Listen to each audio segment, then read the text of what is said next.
Oh man. You want to share your slides, Cool. Andrei? Yeah, we'll get started in a minute or so.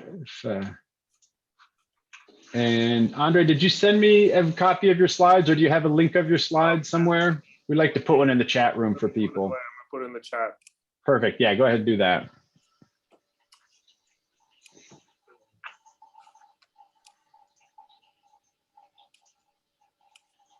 Wait, how? I can't drag and drop it. That's a good question. Now I'm lost. There used to be a way to do that. You Would can right click and share the Dropbox thing.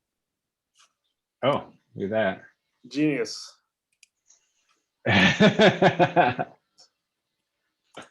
All right, here we go. Perfect. Yeah, that's great, Andrei. Great. We'll get started in a couple of seconds here.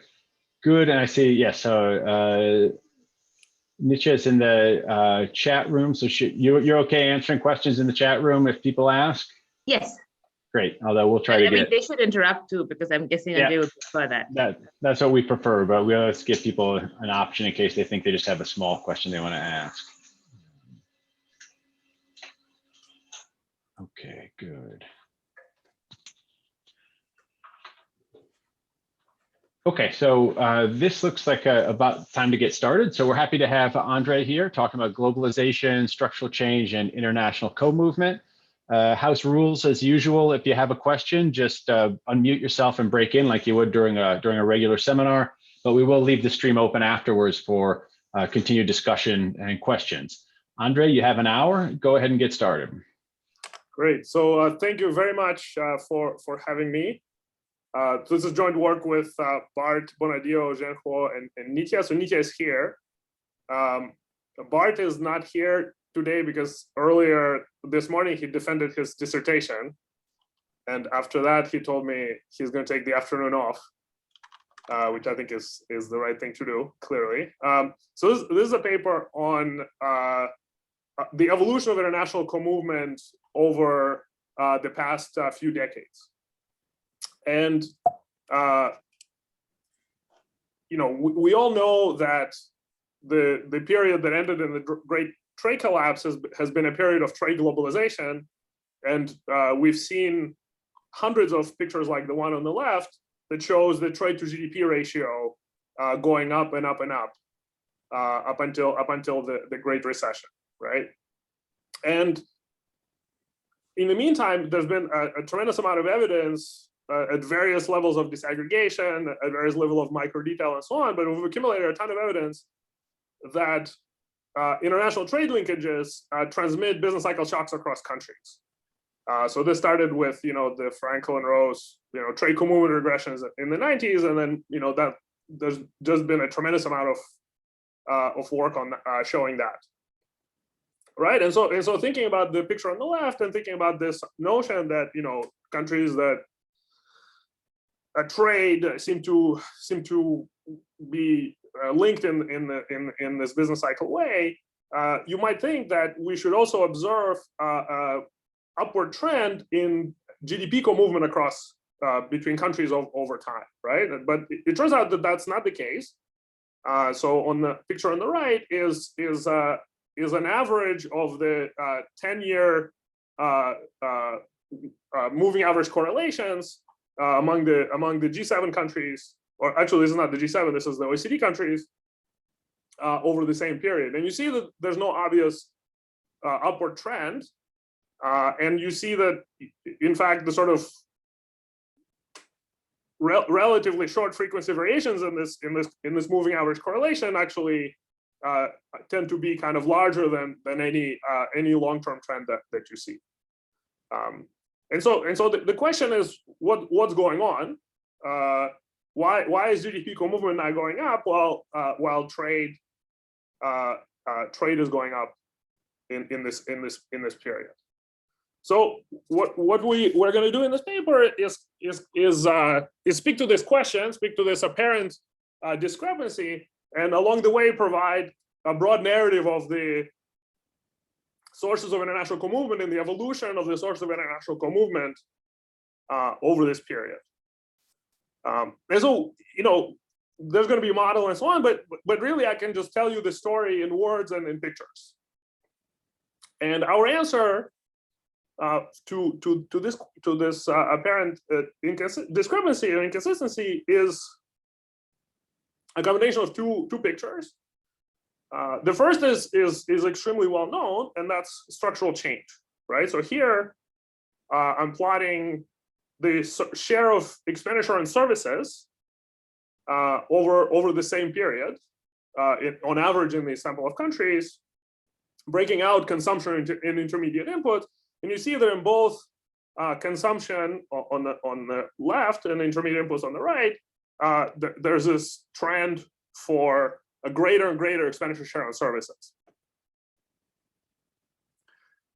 What's a little bit less well known is the second picture, which is that the shocks hitting the different sectors are actually have different correlations between them, right? So the blue bars are the solar residuals, right? So if I take 4 broad sectors of the economy, agriculture, non-manufacturing industries, manufacturers, and services, and I compute a correlation of solar residuals across countries in those sectors, there's going to be this pronounced pattern that solar residuals in the service sector are less correlated than in the other parts of the economy, right? And this is, you can already start to kind of see where we're going. What structural change is doing is essentially reallocating economic activity from more to less correlated sectors, because services are less correlated, and that is counteracting the impact of increased trade linkages in transmitting shocks across countries. So that's going to be our story. We're gonna try to give it a bit more texture, and we're going to separate the roles of structural change in the sense of taste and technology differences across countries, and globalization. So structural change is trends in either relative productivities or in tastes that could be driven by non-homogeneities in consumption or in preferences or whatever, that are going to lead to just a secular trend in increasing services share. That, as I just showed you, is going to lower co-movement across countries because it's reallocating economic activity towards less correlated sectors internationally. Another thing that goes on in this period, obviously, as we started with, is globalization. Globalization here is just a reduction in trade costs. And globalization is actually going to have a relatively subtle impact here, because there are going to be 2 different effects. The first is the one that is obvious, and that's been part of a very large literature, which is that if you increase trade shares, international trade shares, you are going to increase transmission of shock across countries. That's going to be happening in our model. And that, all else equal, is going to increase co-movement, GDP correlations, right? But then there's another effect that has been pointed out by this great paper by Carvino and Sotelo, which is that if services and manufacturing are complements, and trade costs go down in manufacturing but not in services, that's actually going to depress the price of manufacturing relative to services. But if those sectors are complements, that's actually going to increase the service share in GDP. So globalization actually has these 2 effects on co-movement that go in the opposite direction. So the impact of globalization is actually pretty subtle in this way. So we're going to use some tools that we developed in previous work to, put kind of, this is our story. We'll put some numbers on the story. Using a multi-country, multi-sector model, for which we have developed some intuitive decompositions and an analytical solution that makes it particularly clear to see what's going on. In particular, in our framework, we can decompose the overall correlation between any 2 countries into components that due to transmission and due to correlated shocks, and then we can put all of these things that I said kind of on their shelf and show you exactly what's going on with the correlated shock component and with the transmission components. And then we're going to perform some counterfactuals and see what would have happened if, for example, there was only globalization but no taste or productivity-based structural change, or vice versa, if there was no globalization but the taste and productivity-based structural change that occurred. And we see the structural change does have a large effect. So if we took out the taste shocks that drove economic activity towards the service sector, co-movement is something like 50% lower than it was at the beginning of the period. Globalization alone does increase co-movement, but it increases it by less than you might expect, precisely for this reason that it also engenders structural change towards the service sector. So if we didn't have other sources of structural change, globalization alone would have raised co-movement by something like 23%, but it would have raised it by even more than that if it wasn't inducing structural change towards services. Andrei? Yes. So one way of interpreting your story through the lens of like a one sector model is just over time, like the shocks across countries have become less correlated. But I guess like when I sort of have two comments about this. One, like when I sort of look at like the world, I think like the last two recessions were super correlated shocks. And so it's a little bit hard for me to kind of think about that story. And then the other part is when we kind of look in the cross section of countries, I thought we sort of see like as countries trade together, kind of like solar residuals become more correlated. So how do I kind of, that one kind of anecdotal statement versus, and then like the cross sectional evidence, how do I kind of square them with the story that you're telling? Yeah. So one thing I left out is that the correlation of shocks themselves could be changing over this period. Yeah. We do have exercises in the paper where we also change the correlation of shocks, but these mechanisms that we have operating here are still operating. They're just modulated by the fact that the shocks are themselves changing the correlation, right? So I think a useful way to think about it is in terms of counterfactual, right? So for any correlation, for any fixed correlation of underlying shocks that I give you, these effects that I described are going to hold, right? So if whatever underlying process of the shocks is going on, if I change taste in such a way as to have people consume more services, correlation is going to go down. If I drop trade costs, there's going to be these two effects that I just described, right? So I mean, we can do it. We can do it both ways. We can keep the correlation of shocks fixed, and that's how I'm going to do it in today's presentation, just to see clearly the effects we're pointing out. But in the paper, we also do it this other way, where we let the correlation of shocks also vary as it does in the data over time. But I guess what you're telling me is like the correlation, in the one sector model, like the correlation of shocks, if we're interpreting the data through a one sector model, like you're going to basically argue that the correlation of shocks is going down. Is that, or is it something about like the way the shocks are getting propagated are different because of like the multi-sector setup?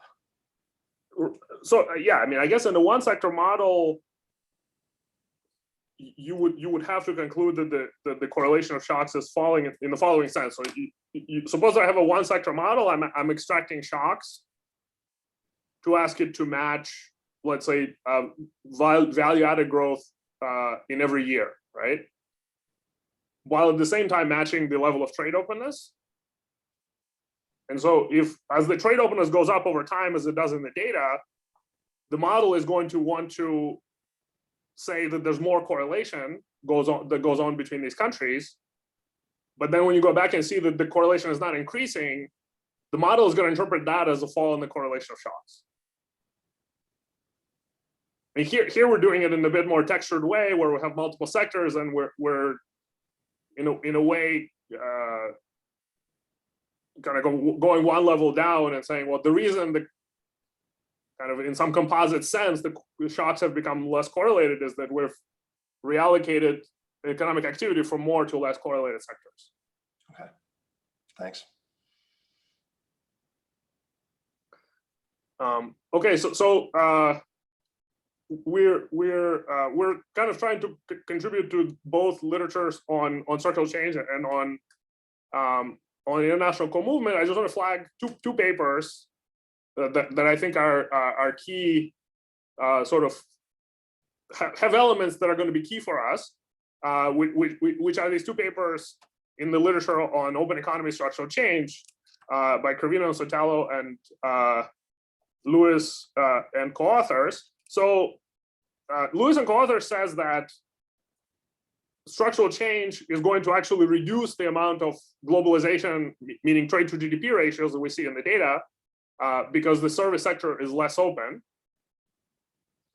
And then Cravino and Sotelo point out this mechanism that if services and goods are complementary, and we lower the trade costs on goods but not services, that's actually going to generate structural change towards services, and that's something that is operating in our model. So one way to view our paper is that we're taking kind of these two papers and we're fleshing out the implications of the things that I've pointed out for international co-movement.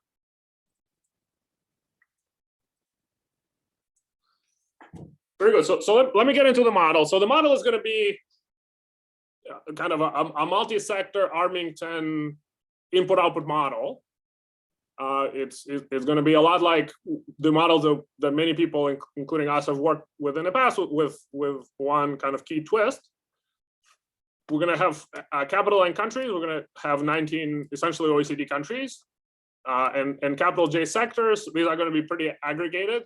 So they're going to be services, manufacturing, agriculture, and then non-manufacturing industries. It's kind of a composite sector that has things like electricity and construction and mining. So each sector J in country N is going to produce output with a primary factor we're going to call H. We want to think of that as equipped labor. So it's some composite of primary factors. And then an input bundle X. And then sort of at a formal level, the only shock in this economy is going to be this productivity shock Z. There's basically kind of two ways you can quantify something like that, right? You can either take an externally identified shock, let's say solar residual, right? And you can feed it into the model, and then see what the model does. So that approach has the advantage of having a shock that's relatively easy to construct and relatively straightforward to interpret. But it has the disadvantage that if you do that, and if you start with something like a solar residual, the correlations that the model is going to generate are not going to be the correlations that you see in the data, right? And so we can go the other way, kind of like a full saturation or wedge approach, where we can extract some shock Z such that it perfectly replicates the, let's say, data on value added and therefore data on GDP correlations. And that, we're going to call that a composite shock because it's not going to coincide with the solar residual. It's going to also embed some factor supply shocks and so on. So the advantage of that approach is that you're starting from a model that matches the data perfectly, so you can do decompositions of an actual correlation in GDP between countries into different components. Disadvantage is obviously that it's a shock that's in some sense harder to interpret. In this paper, we're going to do it both ways, and you can kind of see the things that we're pointing out are going to occur under both of these approaches. So this intermediate input bundle is going to have two nests. The first nest is going to be between these broad sectors. So this upper nest is going to be between a large composite of services, manufacturing, and agriculture, and so on. So these four sectors. And then within that, there's going to be the un-Armington nest, which is going to aggregate goods within a particular sector, so manufacturing coming from different countries, right? And the key here is that this epsilon here, this is the elasticity between manufacturing and services and production, is going to be less than 1 following the structural change literature, right? And that's going to give you this complementarity between these very broad sectors. And then this new here is the Armington elasticity, and that's going to be bigger than 1, following the tradition in both trade and international macro.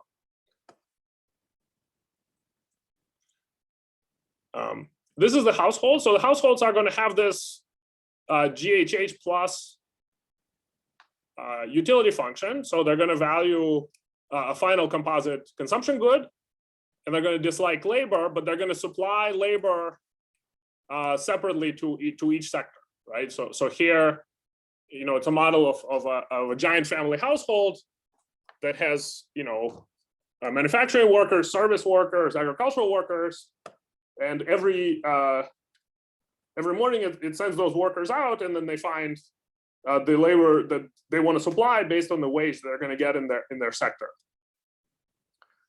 What that's going to give you is very nice, like isoelastic labor supply curves in real wage, which is the same as GHH, except now we have that in every sector. And again, we're going to have these two nests. The final consumption good is an aggregate of manufacturing and services and agriculture with some elasticity rho, which is less than 1, right? That's the structural change bit. And then manufacturing consumption goods are an Armington aggregate of manufacturing consumption goods coming from each possible source country. And that's governed by the Armington elasticity gamma, which is bigger than 1.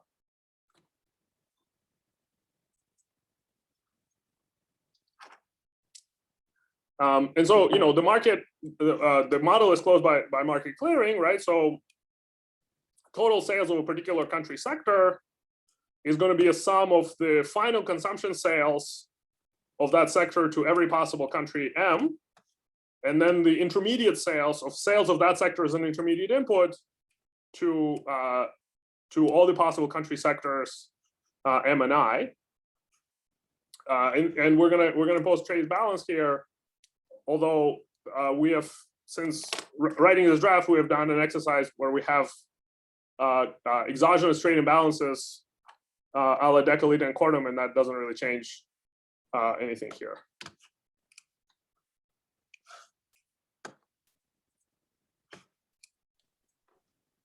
Okay, so I don't know if you were pausing there because it was like a big assumption, or if you were just moving on to the next slide, the trade balance side of it. I mean, we kind of know that the properties of these models look very different when you kind of have, financial autarky or some kind of intertemporal borrowing or lending. So do you have some sense as to how much of a restriction this is?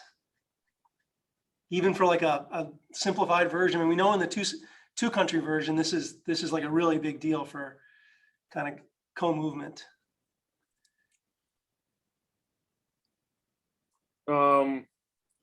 So what we can do and what we have done relatively easily is to put observed trade deficits into the model as a component of this market clearing condition. Yep. And then do like the shock extraction and the co-movement based on that. That's relatively easy to do, yeah. And we've done it.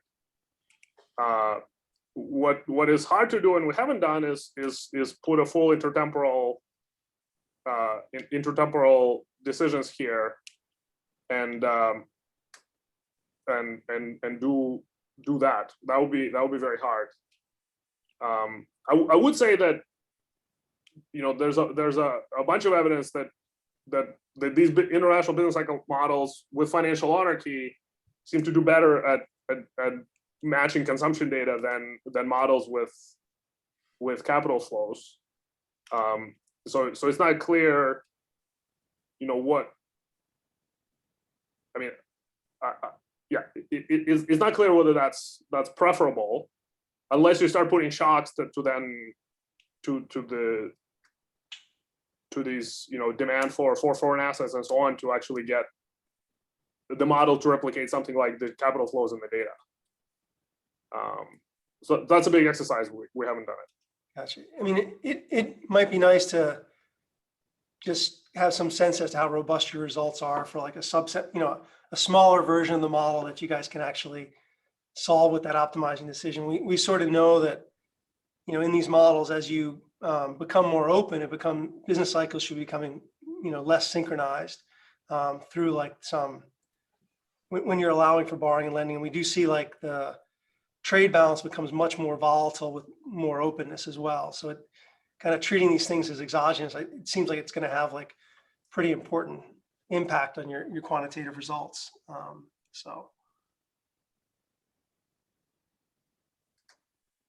Yeah, no. So I think to the question of how do capital flows affect co-movement is not something that I'm going to have anything to say here. Okay. But I agree with you that it may be that. So what we're going to have something to say about here is how trade linkages affect movement, and things like the service share of the economy. Yeah, so it may be that even for that, it's important to somehow match capital flows. Yeah, so that's possible. We haven't done it. Okay.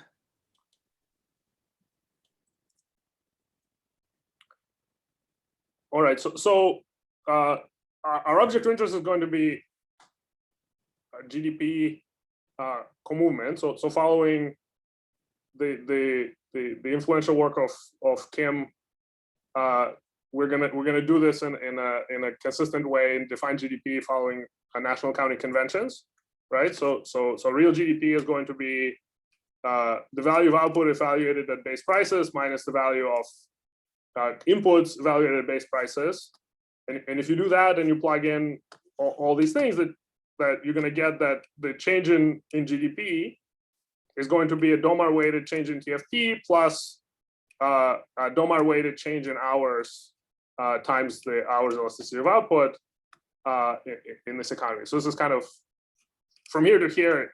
There's no model. It's just kind of a derivation of using accounting identities.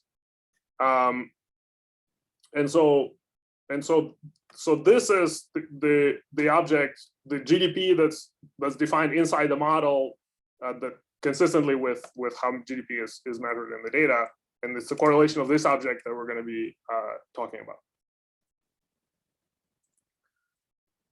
Okay, so we can solve this model analytically. So we can to the first order. I'm not sure if it's worth going through these details here, but basically we can write a vector of this is an NJ length vector. So this is the output, physical output in every country sector stacked as a function of the vector of shocks. So as you remember, Z is the only shock in this model, times this matrix, which is the influence matrix that essentially gives elasticities of output in every country and every sector in the world to a shock in every country and every sector in the world. Right, and this importantly, influence matrix can be constructed just based on observables. These are things like expenditure shares and sales shares in this economy. What we need to construct the GDP though is the change in hours, and so for that we can do a little bit more algebra and come up with this influence matrix of how hours depend on the vector of shocks. And what's useful about that is that we can then invert the vector of sector level value added in the data to recover a set of shocks that is perfectly consistent with that vector of value added at sector level, and therefore it's also perfectly consistent with the with the GDP in the data and replicates perfectly every GDP correlation that we see in the data. Right? So that's how that's one of the shocks we're going to use. Is we're going to use this composite shock Z that rationalizes value-added data for every country and every sector. Okay, so in this linear first-order solution, we can do some simple decompositions to get a feeling for what's going on and what the different effects are that I described earlier in words. So we can write real GDP. This is just a scalar version of these influence matrices that I put before. We can write the real GDP in country N as a function of shocks in every possible country M and sector I in the world, times this elasticity. This SMNI is the elasticity of GDP in country N to shocks in sector M and so sector I in country M. To get at the international co-movement, we can break out this double sum essentially into two components. One that reflects the responsiveness of GDP in country N to the shocks in country N, to these domestic shocks. And we're going to call that script D. D is for domestic shocks. And then the responsiveness of country N GDP to all the foreign shocks. Right, so here the country is everything but N, right? And we're going to call it script T for trade partner. Then we can construct the covariance between GDP in country N and country M could just be written as a sum of two terms. The first is the correlation of these domestic shock responsiveness in these two countries, which we're going to call this a shock correlation component, right? So this is the amount of co-movement that would be there even if we didn't trade and our shocks did not transmit to each other at all, right? There will be some co-movement if the shocks, the Z and J for country N and ZMJ for country M, that are hitting us are themselves correlated, right? And then the remainder is the opposite. We're going to call that transmission. So the transmission term captures the fact that country M is sensitive to country N's shocks, and so is country N. And so because they're sensitive to the same shocks, they are going to co-move and vice versa, right? So there are a lot of terms here, but they all come down to this notion that both countries are responsive to each other's shocks and to third country shocks. And so if we see, for example, that some force of structural change is reallocating economic activity towards the service sector, right? So the S and N of service sector J goes up in both country N and country M, and that service sector has less correlated shocks, so the Z's in the service sector are less correlated than in manufacturing, then structural change is going to reduce the shock correlation component and is going to reduce GDP correlation, right? But if we see that globalization is making us more susceptible to foreign shocks, that's going to reflect in increases in these S's, right? This is our susceptibility to foreign shocks. That's going to increase these transmission components, and so is going to make us more correlated, all else equal. So when we do these decompositions of overall co-movement, we'll be able to isolate both of these terms, and we see which way they're trending.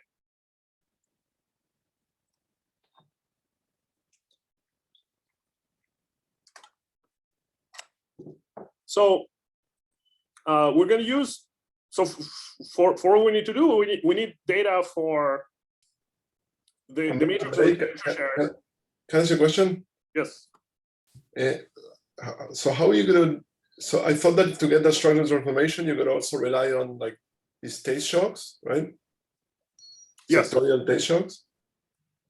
So why are not those are not showing in the Comovement? So you're thinking of them like they happen all at once and they don't affect business cycles, or because like maybe GDP is not affected by these shocks, but employment across sectors may be affected by these shocks, right? So we're not gonna view taste shocks as business cycle frequency shocks. So the way we're gonna do it is we're gonna implement like a long difference of this model, a 30-year difference, where we're gonna pick taste shocks and trade cost shocks to rationalize the changes in expenditure, shares and services, and trade shares. And then we're gonna do counterfactuals of the type, well, if you started with a 1978 economy and applied the taste shocks that got you from 1978 to 2007, in that alternative economy, what would be the business cycle co-movement? But the taste shocks are not going to be a source of business cycle co-movement. The source of business cycle co-movement is going to be this composite shock. Think of like if you had like a trend of this, if they happen like gradually, you're like kind of detrending the economy, and you're looking at the business cycles around that, like that reallocation that happens gradually due to these taste shocks.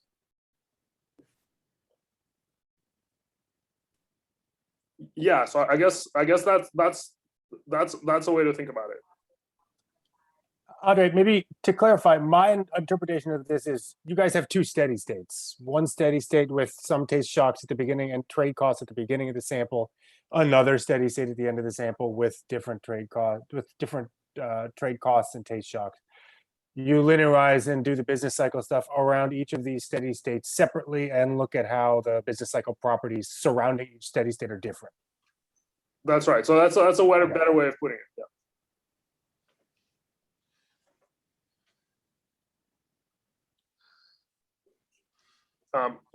So we need like a long time series of trade shares, and to our knowledge, the only source of that type of information is the Johnson and Noguera data set that goes back to 1970.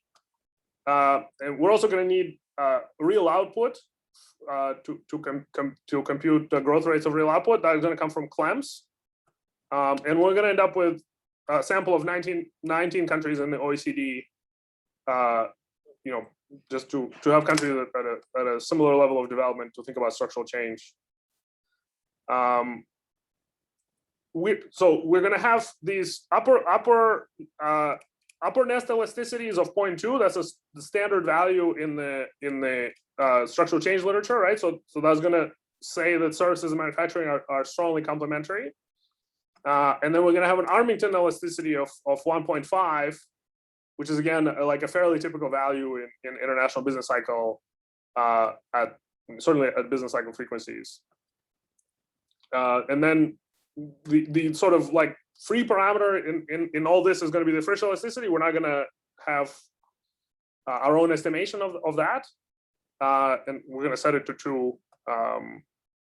We can talk about what that does if you want, but that's and the rest is just data and shares from the data. Okay, so let me explain this picture. What we do is we take data for each year. So we take the trade shares and all the expenditure shares for each year in the sample between the late 70s and 2007. And we use that data. So that's like the world we see it in that year. So all the trade shares are kind of correct and come from the data. And we invert it to recover these composite shocks Z for that year, for the entire world, right? So now, when we do this year by year, we do this in every year, we have 30 years of these shocks for every country and every sector in our sample. And that's essentially the time series of shocks that we work with. Then what we do is, so to construct this first bar here, right? So the 1978 bar here in this picture, what we take the world as we see it in 1978. So we have the model solution, the influence matrix for 1978. And then we hit that world with that 30 years of shocks, right? Once we do that, we have a time series of GDP growth rates, 30 GDP growth rates for the 1978 world. And then we compute the GDP correlations based on that. And that's what we report. That's what we report in this overall bar here, right? So if that tells you anything, this is essentially the Carvalho and Gebek's approach in their grade moderation and its undoing paper, right? Which is they take kind of some fundamental of the shock process, and then they apply moving, like a given a moving structure of production over time, and see how the aggregate volatility evolves. So we do something similar here for international co-movement. And then the blue and the white here are the decomposition of the overall correlation, right, which is somewhere here at like 0.28, into the part that's due to the shock correlation, that's blue, and then the part that's due to transmission of shocks across countries, that's white, right? So this says that most of the co-movement in 1970s was accounted for by the shock correlation term, and the transmission term is here. It's about 1/3 or 40% of the total, right? And then we do the same thing for 1979, for 1980, and so on up until 2007, right? So this last bar, the rightmost bar in this picture is, if we took the economy as we see it in 2007 and we applied the 30 years of shocks in that economy, what would the co-movement be? Right, and when you see, if you do it that way, you actually see a pretty clear downward trend in the overall co-movement, right? So if you instead of saying the shock correlation may have changed, if you feed in the consistent set of shocks across time, you see actually co-movement going down, and that seems to be largely due to the fact that this shock correlation term is trending downward. So again, this is like, it comes back to the story of, we're reallocating economic activity towards services. Services are less correlated, and so the shocks are hitting our economy in sort of output weighted terms are becoming less correlated. So the shock correlation term going down, and the black line is just the ratio of transmission to shock correlation, and you see it going up in this quite pronounced way, right? So the overall correlation may be lower, but the share of transmission is actually much higher than it was in the beginning of the period, right? And we can do the same with the solar residual shocks. With solar residual shocks, there's actually no obvious trend in the total amount of correlation that our model can generate, but you see clearly a downward trend in the transmission, in the shock correlation component that's made up by the increased shock transmission component.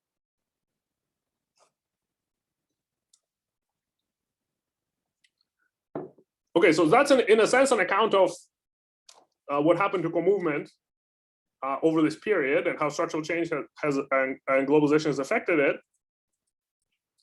Now we want to separate the forces. So in a sense, like what this is doing is it's taking the world just as it is in every year, but how it got there we don't know, right? So we don't know why between 1978 and 2007 the influence of the service sector has changed in this way, and the influence of the manufacturing sector has changed in this way. And of course, there are multiple forces acting on those shares and on the composition of the economy. And what we want to do in the next exercise is to separate the different forces acting on structural change, right? And so we're going to separate three types of shocks: a change in international trade costs, taste shocks that are going to determine the share of services relative to manufacturing, and productivity, right? So here we're going to need to kind of do a slightly different model than the one we've been working with. We're going to switch to a model that is more like a trade model, So it's going to have a perfect mobility across sectors of workers, but is going to have a fixed overall labor supply, right? So here we're basically switching to a trade model, because what we're going to do here is going to do a 30-year difference, right? So we're going to compare 2007 and 1978. And so over the long run, the assumption that kind of labor supply is inelastic in aggregate, but quite mobile across sectors seems more realistic. And we're going to extract the shocks to match trade shares, so international trade shares, the 30-year changes in these things, right? So 30-year change in trade shares, a 30-year change in service shares, in expenditure, and we have a couple of ways to go with respect to productivity, right? We can extract the 30-year change in productivity to also match the value-added changes, real value-added changes over this 30-year period, or we can just accumulate the productivity shocks that we got in the business cycle accounting exercise and just apply that. So in the paper, we do it both ways. Here, I'm just going to do the second approach. This is what we get. So here we have the relative productivity shocks on the left of the pictures, right? And you see that there's actually relatively little action here compared to the type of shifters we get for taste and trade shocks. These are the taste shocks in the final and intermediate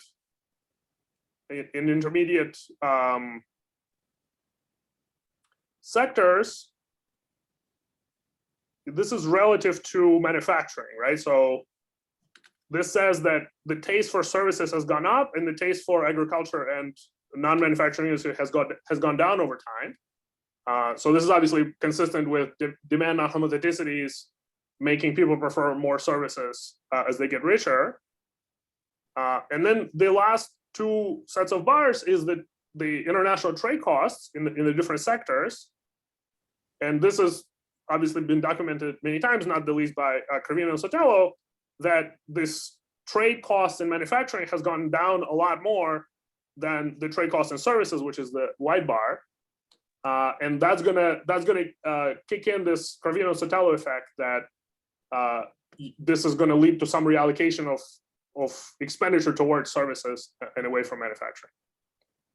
So Andrei, I'm a little bit confused about this in the sense that you had a business cycle model that you calibrated, and there you told us, hey, the elasticities we'll use are like business cycle frequency elasticities, and now you're doing this like long run change. Are you still using the same like elasticities to come up with these trade costs? It just seems like you'd want to have like much higher elasticities.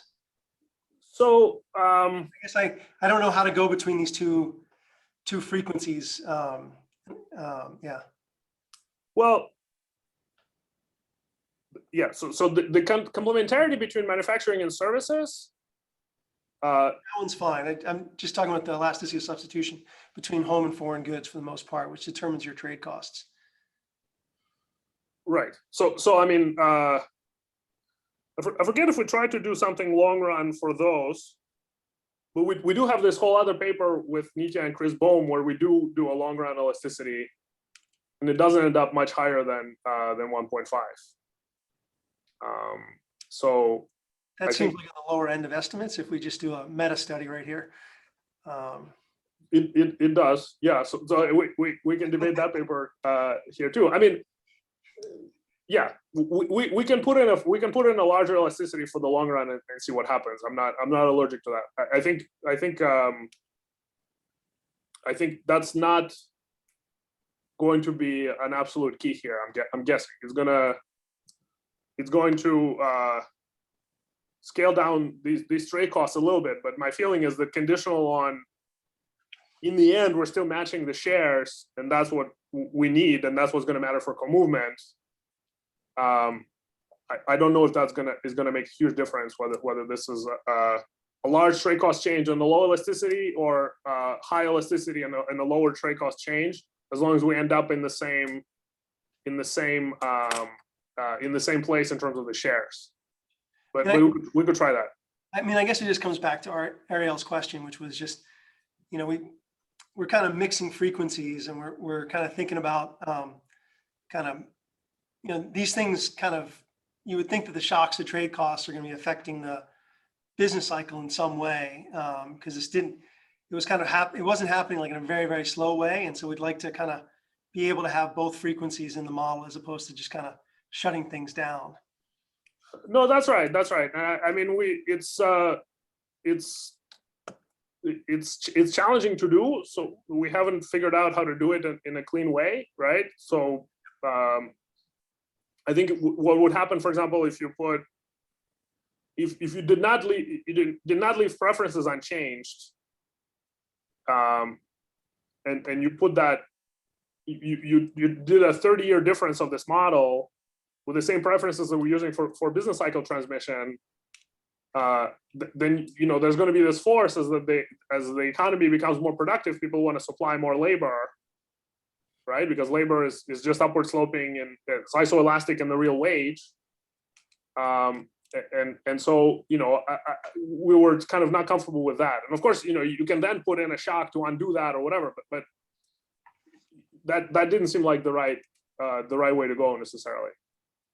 So we felt like we had to change something between the long run and the short run, but to have a completely unified model that, you know, represents the preferences in such a way as to get us both our implementation of the short run and our implementation of the long run, that's a bit of a tall order. I mean, we're gonna keep trying, but it's hard.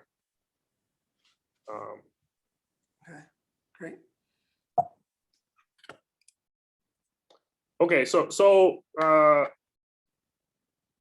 this is now the counterfactuals, right? So this is the bar that we've seen before, which is what happens to co-movement and how it's decomposed in the 1978 world economy, right? So you see that, you know, on average the correlation is like 0.28, and it's about, you know, it's majority shock correlation and about a third to 40% transmission. Then what we could do is put in is take the 1978 world economy and just hit it with the trade cost changes that we observed between 1978 and 2007, right? So this is like a globalization only counterfactual. And we see the co-movement goes up, but it doesn't go up as much as you might think, precisely because globalization exerts this negative effect on the shock correlation term, right? You see the shock correlation, the blue term is actually going down. So as you have this Carino-Sotelo effect of reallocating globalization, reallocating expenditure towards services, we get this effect of reducing shock correlation. So if we cancel that, right? If we have a trade counterfactual, but where the services manufacturing shares are fixed, then we get even more co-movement than we would have gotten with the relative to the, you know, the baseline model with complementarity. If you just feed in the taste shocks, co-movement falls a lot, not surprising, right? And you see that both the shock transmission and the shock correlation go down. The productivity doesn't do anything. So these bars are kind of very similar to each other, because essentially the relative productivity changes between services and manufacturing are not that large to really drive a lot of structural change in this framework. And then we're back to 2007, which is the last bar on the previous graph. So to summarize, right, just the taste shocks themselves, they reduce co-movement quite a bit. Globalization increases co-movement, but not by as much as you would expect because of this structural change impact.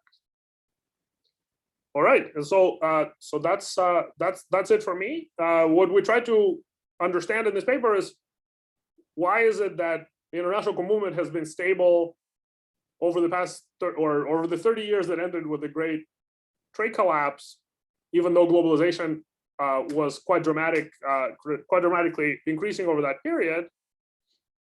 And the key to that is the combination of structural change and differential correlations of shocks.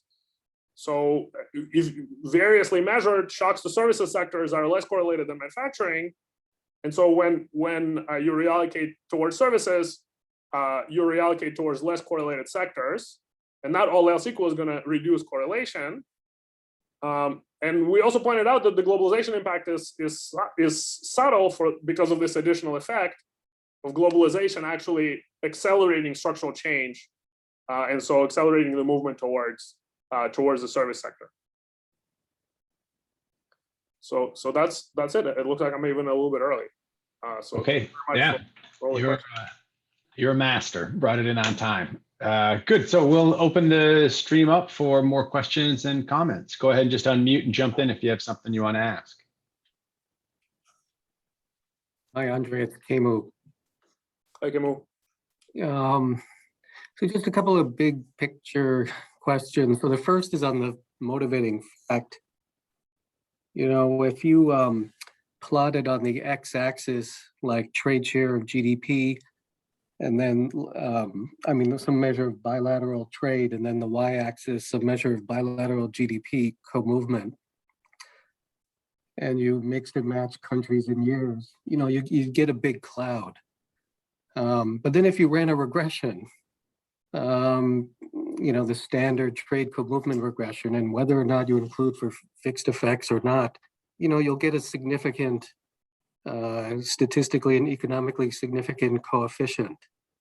So I guess, you know, I was just wondering if you ran those regressions and, you know, maybe did a panel and looked at an early period and a later period, and did you see that coefficient on trade actually declined?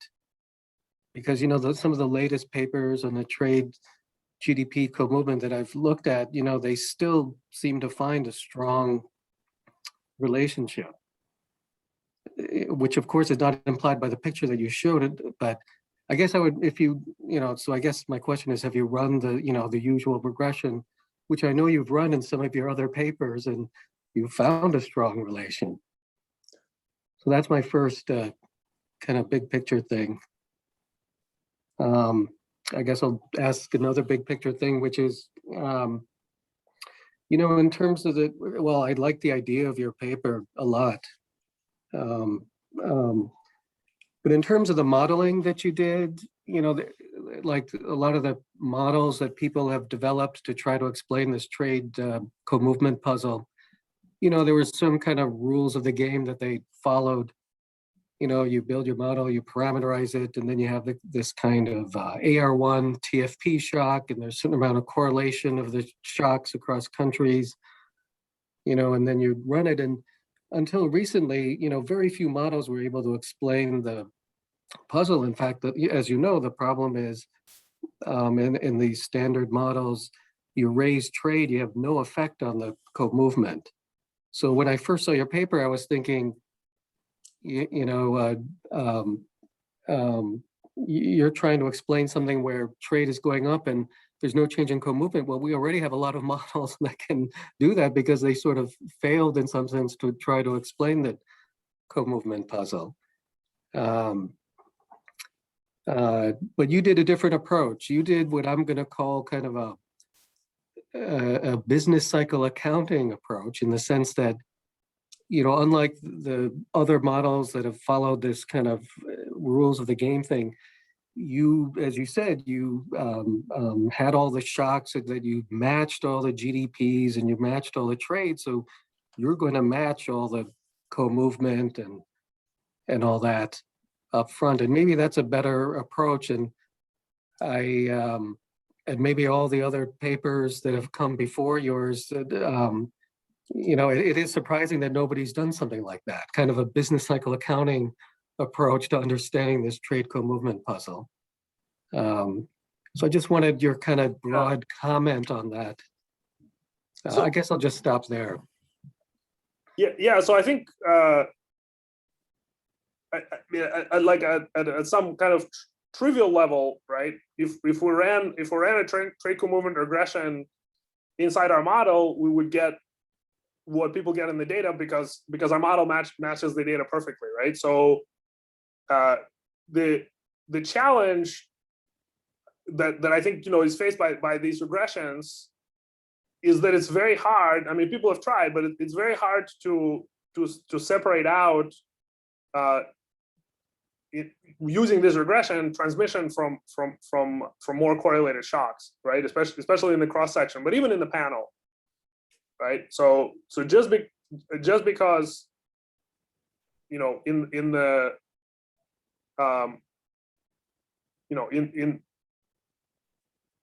in the data, countries that trade more are more correlated in business cycle doesn't necessarily mean just from that the transmission forces are extremely strong and we're missing some transmission force inside the model.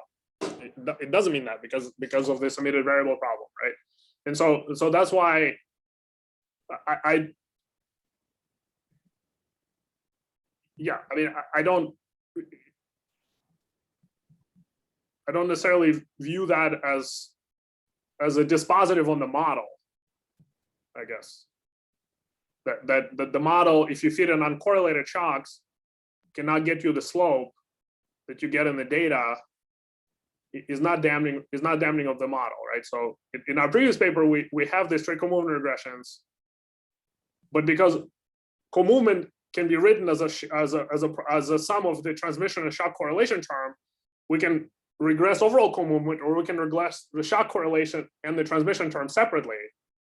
And we get a very nice positive slope on just the transmission term, but we get an even higher positive slope on the shock correlation term, which basically just illustrates the point that I just said, that somehow the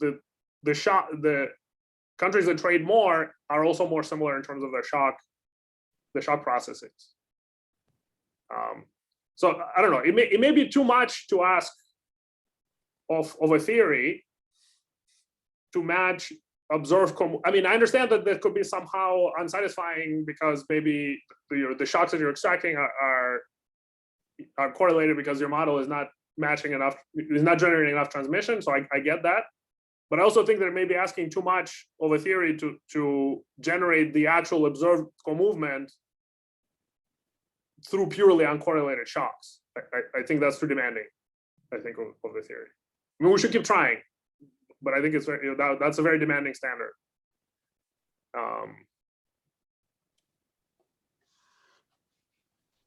I'm not sure if I answered both of your questions, or just the first one. Yeah, so I guess, right, implicitly you're saying that these standard regressions, even the panel form, right, there's this omitted variable bias and we've never really been able to deal with it because of the correlated shocks problem, the correlated productivity shocks. Right. So sometimes we shouldn't be taking those regressions too seriously. I think that's sort of what you're saying. I mean, I think like the ultimate, the thing that is I think like would be amazing, and it would sort of close this literature is if we had something that would just nail all of this with uncorrelated shocks, right? It's true that a shock correlation is in a sense a measure of our ignorance about this, right? But I suspect that in reality shocks are probably correlated. So I think it may be too much to ask of a theory to just nail all the kind of the cross section of international co-movements out there and whatever just through uncorrelated shocks and the internal transmission mechanisms of the model. I think that's too much, I think, to ask of a theory.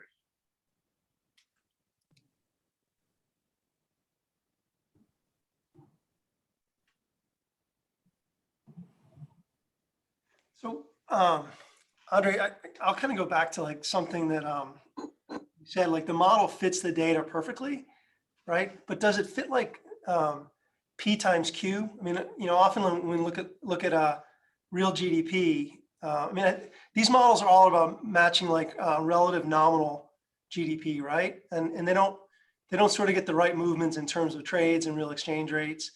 Or am I somehow missing something in my understanding? We have, yeah. So we have nominal expenditure shares, right? So things like relative expenditure on services to manufacturing, or relative expenditure on goods from Germany to goods from Canada, right? Yeah. Those are nominal shares, and those are kind of initial inputs into the model, right? So Yeah, they're yeah. not the shocks that we're backing out. They're just kind of data we're giving the model to do it. We're backing out the shocks to match real output growth, right? So taking like Clem's price indices at face value, what we're asking the data, what we're asking these business cycle shocks to match is the physical output. So it's not P times Q, but it's Q. But I mean, so one thing the models really struggle on is to get the real exchange rate to move around and the terms of trade to move around. Are you inheriting that problem, or are you somehow able to overcome that issue? And then if, I guess, are you able to fix that problem?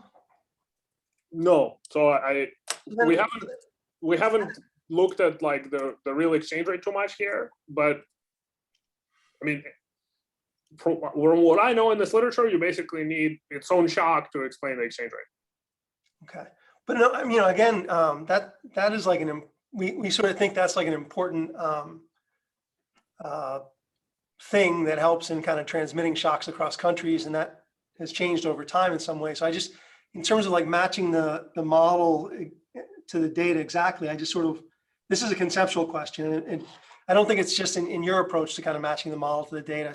I think in Sam's paper, maybe there was with Jonathan and Brent, they had a similar thing, which, how do you measure all these relative prices? And then if you take the model of the data, does that somehow influence how we're interpreting the shocks? I didn't mean to draw you into it, Sam, but I was always kind of puzzled about these things. We're doing these exact decompositions, and it's always in nominal terms, I thought. So do you have any sense on if you put in the things you needed to put in to kind of match those series exactly, if that would influence your results?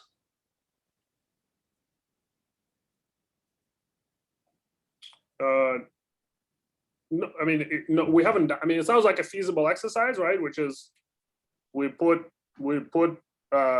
another vector of shocks to also match the prices, and then see what happens. But no, I'm not gonna be able to think on my feet on what that would do to the conclusions. I mean, I'm guessing that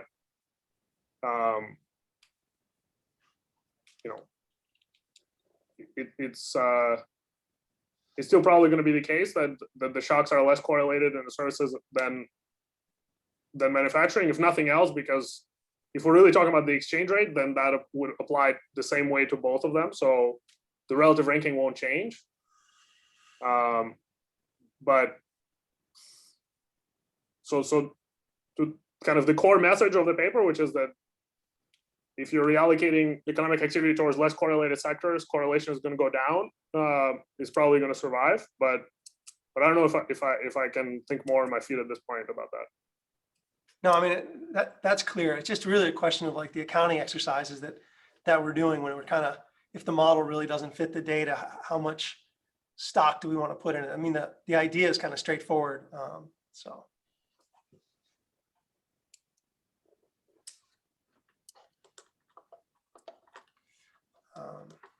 Anyone else? I think Kim had to run off, even though he looks like he's still there. So let's stop the recording.